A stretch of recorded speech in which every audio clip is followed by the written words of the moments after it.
ታሪኩ የሚጀምረው አንገስ የተባለ ሕፃን ቅርቡ ወዳለ ሐይቅ ለመዋኘት ከወሰነ በኋላ አካባቢው ወደሚገኝ ዳርቻ በመሄድ አረፍ ይላል። ውሃውን ትኩር ብሎ ሲመለከት ትልቅ እንቁላል በዳርቻ ውስጥ ይመለከታል። ግራ እየተጋባም ቢሆን ከውሃ ውስጥ አወጣው። እየዳበሰው ባለበት ወቅት እናቱ ስትጠራው በቦርሳ ውስጥ አስገብቶ ወደ ቤቱ ማቅናቱን ጀመረ። እናቱ ከዚህ በኋላ ወደ ዳርቻ አካባቢ እንዳይሄድ እያስጠነቀቀችው ነበር። በጊዜው ግን አንገስ መልስ አልሰጣትም። ዕቃውን ወደ ቤቱ ይዞት ማቅናቱን ጀመረ። እህቱ ክርስቲ እናታቸውን ቆይታቸው እንዴት እንደነበር ስጠይቃቸው ድምሽ አሁንም ቢሆን ብቻውን ነው ጊዜ የሚያሳልፈውም ስትል መልስ ሰጠቻት። አንገስ ታዲያ ሁሉንም ዕቃውን ይዞ ወደ ቤቱ ይዞ ገባ። በቤቱ ውስጥም የአባቱን ፎቶ ትኩር ብሎ ይመለከት ነበር። ምክንያቱም ደግሞ የአንገስ አባት ወታደር ሲሆን ከአንገስ ጋር ከተለያዩ እጅግ ሰነባብተዋል። አንገስም እያንዳንዱን ቀን ምልክት እያደረገ ይጠባበቅ ነበር። በመቀጠልም ያገኘውን እንቁላል ለመመልከት ወሰነ። የእንቁላሉ የላይኛው ክፍል ሲሰብር ሰማያዊ ነገር ተመለከተ። በዛን ጊዜ እጅግ ጉጉት ጨመረበት። ውስጠኛውን ክፍል ከመመልከቱ በፊት እናቱ አና እንዲመጣ ጠራችው። ምንም አማራጭ ስለሌለው ክፍሉን ለቆ ወደ ቤቱ ማቅናቱን ጀመረ። በዛን ምሽት ከፍተኛ ዝናብ እየዘነበ ስለነበር እንቁላሉን በቦታው ማስቀመጥ አደጋ እንደሆነ ተረድቶ ወደ ክፍሉ ማቅናት ጀመረ። ወደ ቦታው ሲያመራ ግን እንቁላሉ ተሰብሮ ነበር። በአካባቢው ሲቃኝ ትንሽ ፍጥረት ተመለከተ። ቀረብ ብሎ ሊነካው ሲሞክር ፍጥረቱ ሊነክሰው ሙከራ አደረገ። አንገስም ምግብ ፈልጎ እንደሆነ በመረዳት ለፍጥረቱ ምግብ ያፈላልግለት ጀመረ። የሚመገበውን ይዞለት ሲመጣ እንስሳው መረጋጋትን አሳየ። በሁለቱም መሃል ጓደኝነት ተፈጠረ። ከቆይታ በኋላ እናቱ ወደ ቤቱ ተመልሶ እንዲመጣ ጠራችው። እሱም በፍጥነት ወደ ቤቱ ሄደ። በነጋታው በመስኮት ወታደሮች ሲመጡ ተመለከተ። ከእናቱና ከእህቱ ጋር በመሆን አለቃ ሃሚልተንን አገኙት። ሃሚልተንም ከብዙ ወታደሮች አብሮ ነበር የመጣው። ለእናቱም ጠላት በባህርና በየብስ ድንገት ሊያጠቃቸው ስለሚችል ጥንቃቄ ማድረግ እንዳለባቸው ነገራቸው። ውይ ማንም እኮ ከእኔ ጋር አብሮ አልነበረም ብላ ስትመልስለት አታስቢ የሚያግዙሽን ሰዎች ያሰማራልሻለሁ በማለት የሃሚልተን ሰዎች ቦታውን አንድ ባንድ እንዲያስተካክሉ ጠየቃቸው። ወደ ክፍላቸው እየተመለሱ ባለበት ወቅት አንገስ የሆነ ሚስጥር ሊነግራት እንደሚፈልግ አስረዳት። ሆኖም ግን እሺ ከማለት ውጪ ረጋ ብላ ልታዳምጠው ፈቃደኛ አልነበረችም። አንገስ ስላገኘው ፍጥረት በጥልቀት ለማወቅ አንዳንድ መጽሐፍትን ማንበብ ጀመረ። በዛን ወቅት የአባቱን ጫማ ለመብላት ይሞክር ነበርና ፍጥረቱ ምግብ እንደፈለገ በማወቅ ኩሽና በመሄድ ምግብ ይዞለት ለመምጣት አቀደ። በቦታው ግን የነበረው ሰርጀንት የተባለው ወታደር ነበርና ከቦታው እንዲርቅ እንጂ ምግብ ለመስጠት ፈቃደኛ አልነበረም። ከብዙ ጭቅጭቅ በኋላም ወታደሩ ቆሻሻ ውስጥ ያለውን ትርፍራፊ እንዲወስድ ነገረው። በቆሻሻ መጠራቀሚያ ያለውን ትርፍራፊ ይዞለት ወደ መጋዘኑ ሄደ። አንገስ ፍጥረቱ ሲመገብ እየተመለከተ እጅግ በደስታ ተሞላ። ስሙንም ክሩሶ ብሎ ጠራው። በመቀጠልም ስለ ፍጥረቱ ለማወቅ አሁንም ማንበቡን ቀጠለ። ሆኖም ግን ተጨባጭ የሆነ ነገር አላገኘም። ታዲያ ምግብ ያመጣበትን ዕቃ በውሃ ሞላው። ሃሚልተን እንዴት አድርገው ጠላታቸውን እንደሚያጠቁ ትዕዛዝ ያስተላልፍ ነበር። ከሰዓታት በኋላም ሙከራ ማድረጋቸውን ጀመሩ። በዛን ሰዓት አንገስ ከክሩሶ ተነጥሎ የሚሄዱ ነገር ግድ ነበር። አና ምንም አልጠረጠረች። ሆኖም ግን ዩስ የተባለ ወጣት ወደ አና በመጠቃት ቦታውን ይቃኘው ነበር። ቦታውን የማጽዳት ኃላፊነት የተሰጠው ለእርሱ ስለነበር እያጸዳ ባለበት ጊዜ ዕቃውን አገኘው። ዕቃውንም ከክፍሉ በማውጣት እያለ በነበረበት ጊዜ አንገስ ሰውየውን ሲመለከተው ሊያስቆመው ሞከረ። ሆኖም ግን በዕቃ ውስጥ ክሩሶ የለምና እንዴት ወደ አባቴ ክፍል ልትገባ ቻልክ እያለ ደጋግሞ ይጠይቀው ነበር። አዎ አባት ከጦርነት ሲመለስ የፈለገውን ነገር ያደርግልሃል፣ ነገር ግን አሁን ቦታውን የምቆጣጠረው እኔ ነኝ ሲል መለሰለት። አንገስም በአካባቢው ይፈልገው ጀመር። እንደ ዕድል ሆኖ ግን ክሩሶ በቀጥታ ወደ ቤቱ አቅንቶ ነበር። ውሻው ክሩሶን ሲመለከት መጮሆን ጀመረ። ሊይዘው ቢሞክርም ግን ከውሻው ማምለጥ ቻለ። ወደ መጸዳጃ ክፍል ውስጥ ገባ። ርስቲም በጊዜው ወደ መጸዳጃ ቤት እያቀናች እንዳለ ክሩሶን ስትመለከተው እየጮኸች ከቦታው ሸሸች። ታዲያ አንገስ የእህቱ ጩኸት በክሩሶ ምክንያት እንደሆነ ስላወቀ በፍጥነት ወደ እርሷ በማምራት እያንዳንዱን ነገር ስለ ክሩሶ ነገራት። በጊዜው እጅግ ደንግጣ ነበርና አንገስ ለማንም እንዳትናገር ሊያሳምናት ሞከረ። ማንንም እንደማይጎዳም ደጋግሞ ነገራት። በዛን ሰዓት አኒ ወደ ሊዩስ በመሄድ አገኘችው። የባሏን ልብስም በስጦታ መልክ አበረከተችለት። አና ባሏ እንደሚመጣ ስትጠይቀው ቻርሊ የሚባለው ባለቤቷ በመርከብ ላይ በደረሰ አደጋ እንደሞተና ላይመለስ እንደሄደም ነገራት። ቀጥላም መጸዳጃ ክፍል ላይ ችግር እንደተፈጠረና እንዲያስተካክልላትም ጠየቀችው። የሚያሳዝነው ነገር ግን አንገስና ክሪስቲ ክሩሶን የደበቁት በዛ ክፍል ነበር። በሩን ሲያንኳኳ ወደ ቤቱ እንዳይገባ ሙከራ አደረጉት። ካልከፈቱ ለእናታቸው እንደሚናገር ሲያሳውቃቸው ግን ክሪስቲ በሩን ከፈተችለት። የመጣው የመጸዳጃ ክፍሉን ለማስተካከል እንደሆነ ነገራቸው። በድንገት ክሩሶን ሲመለከተው እጅግ ተደናገጠ። ሊነካው ሲሞክርም ቁጡ ሆኖ ሊዩስን ክሩሶ ነከሰው። ከዛም ሊዩስ ክሩሶ የውሃ ውስጥ ፈረስ እንደሚመስል ለነሱ ነገራቸው። በዓለም ላይ ከስንት አንዴ የሚገኝ ፍጥረት እንደሆነም አብራራላቸው። አንደኛው አርጅቶ ሲሞት ሌላኛው እንቁላሉን ይተካል፣ አዲስ እንዲፈጠርም ያደርጋል ሲል አስረዳቸው። ስለ እርሱ ሲያወራ በነበረበት ጊዜ አና በሩን ማንኳኳት ጀመረች። አንገስ ታዲያ ሊዩስ ክሩስን እንዲደብቀው ይለምነው ጀመረ። ምክንያቱም ደግሞ እንዲቀመጥ እንደማትፈልግ ያውቃል። ሊዩስ ታዲያ በሐሳቡ ተስማማ። ወደ ክፍሉ ስትገባ አልተመለከተችውም። ሆኖም ግን በቅጽበት ክሩስ ተደበቀበት ዘሎ ለመውጣት ቢሞክርም ሊዩስ እንደምንም አድርጎ ደበቀው። ከክፍሉ ሲወጣ ሃሚልተን አኒን ራት ሊጋብዛት እንደሚፈልግ ነገራት።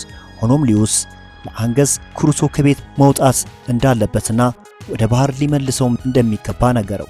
ያ ነገር ደግሞ ለክሩስ አመቺ የሆነ ሁኔታን ይፈጥርለታል አለው። ሆኖም ግን አንገስ በሊዩስ ሐሳብ አልተስማማም። ክሩስ አብሮት እንዲቆይ እንደሚፈልግም ነገረው። በራት ሰዓት ላይ አንገስ ክሩስን ክፍል ውስጥ አስቀምጦት ወደ ሳሎን በማቅናት ነገሮችን ያጣራ ነበር። ሆኖም ግን በሩ ተዘግቶ ስላልነበረ ክሩስ ከክፍሉ ወጣ።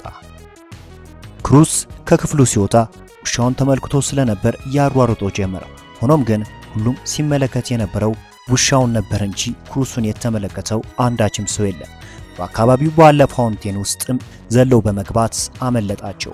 አንገስ ታዲያ ክሩስን ከክፍሉ ወጥቶ ሊፈልገው ሲል ሊዩስ ወደ ቤት እንዲመለስ አስጠነቀቀው። ምክንያቱም አኒ በተፈጠረው ነገር ተበሳጭታ ነበር። ክሩስ በኋላ እናፈላልገዋለን ሲል አንገስን ወደ ቤቱ እንዲመለስ አሳመነው። ሆኖም ግን በነጋታው በፋውንቴን ውስጥ ክሩስን ሲመለከተው በጣም ገዝፎ ነበር። አንገስን ጠርቶ እንዲመለከተው አደረገ። አንገስም ደነገጠ። ባለው ሁኔታ ወደ ባህር ሊመልሱት እንደሚገባም ከውሳኔ ደረሱ። ክሩስን በመኪና ጭነው ወደ ባህር ይዘው ማቅናት ጀመሩ። ወደ ባህሩ እያቀኑ በነበረበት ጊዜ ባህር ውስጥ ስለሚገኙ ፈረሶች ያወራው ነበር።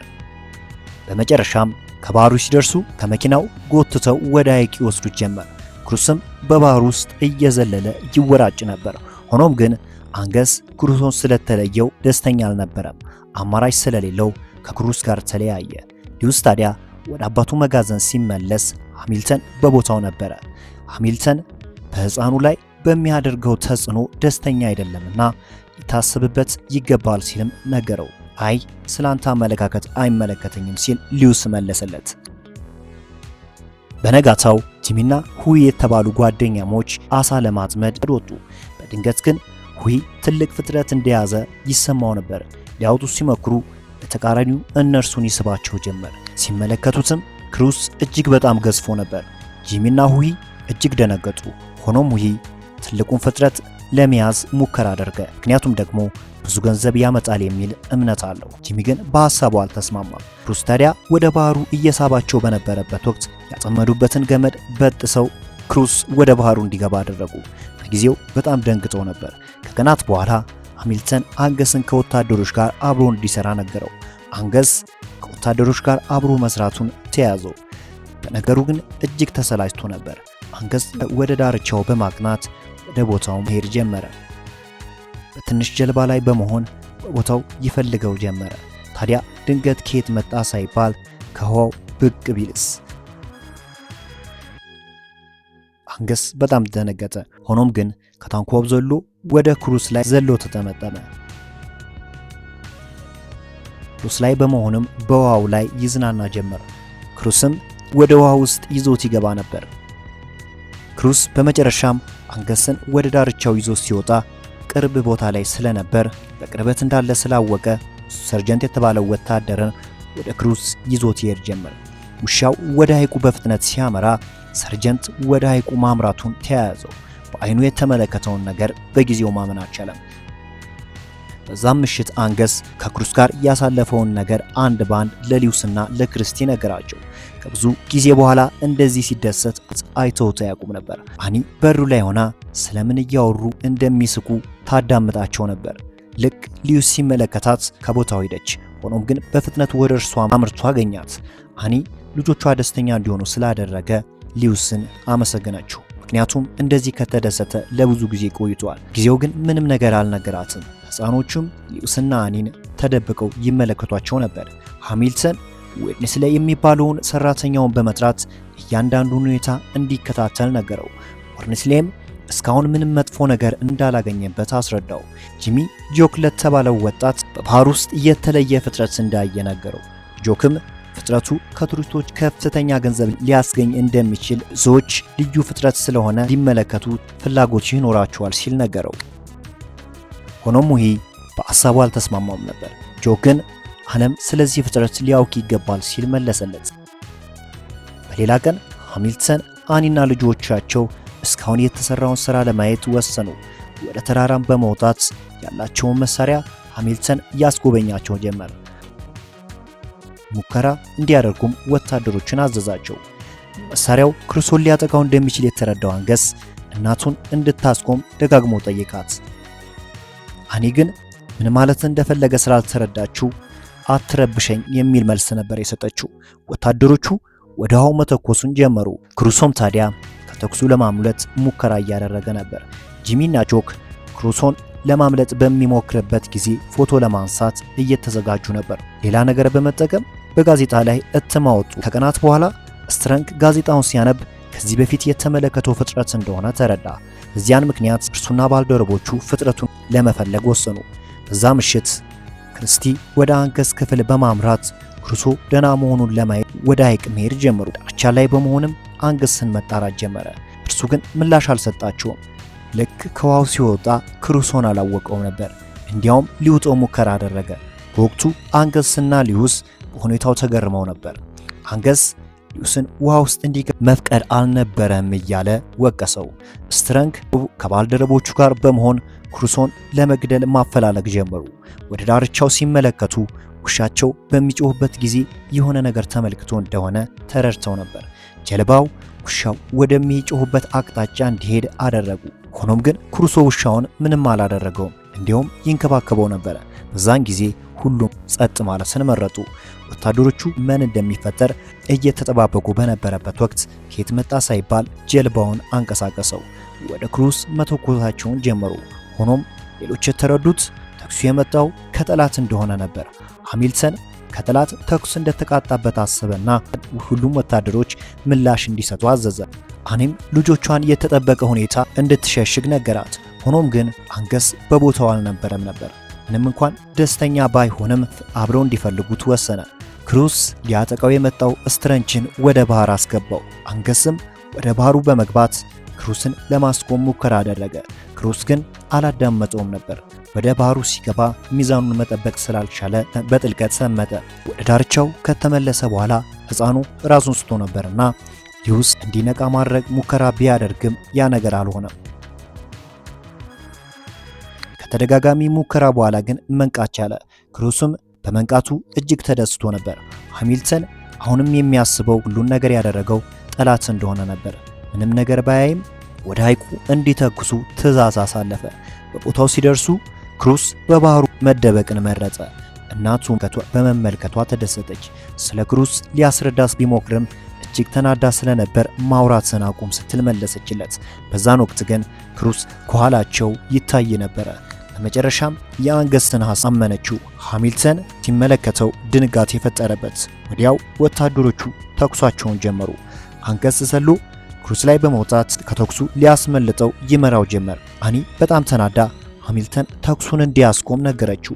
ለብዙ ጊዜ ሙከራ አድርጎ ነበር፣ ነገር ግን መገናኛ ሬዲዮአቸው መስራቱን ስላቆመ ምንም ማድረግ አልቻለም። እሱ ሊዩስና አኒ አንድ ላይ በመሆን በጀልባ ያፈላለጉት ጀመር። አንገስ ታዲያ ከወታደሮቹ ጥቃት ለመጠበቅ ክሩስን ይመራው ጀመር። ሆኖም ግን ወታደሮቹ ለጥላት መያዣ አስበው ከዘረጉት መረብ ሊያመልጥ አልቻለም። የነ ሃሚልተን ጀልባ ሲቃረብ ሊዩስ ከክሩሶ በመነጠል እንዲቀላቀላቸው ጠየቀው። አንገስም ክሩስ ምርጥ ጓደኛው እንደሆነ በመናገር እንደሚናፍቀው ነገረው። ክሩስም ወደ ባህሩ ተነጥሎ ገባ። አንገስም ከሊዩስ ጋር ተቀላቀለ። የሚገርመው በጣም በከፍታ በመዝለል ተዘረጋው መረብ በማምለጥ ወደ ጥልቁ ባህር ገባ። አንገስ ጓደኛው ነፃ በመሆኑ እጅግ ተደሰተ። ሁሉም ወደ ዳርቻው ሲመለሱ ከቀናት በኋላ አንገስ እናቱን ስለ አባቱ ጠየቃት። እናቱም ከዚህ በኋላ እንደማይመለስ ነገረችው። ስለ ክሩሶም እንዳትጨነቅ ካለችው በኋላ ብቻውን ሲሆን ምቾት እንደሚሰማው ነገረችው።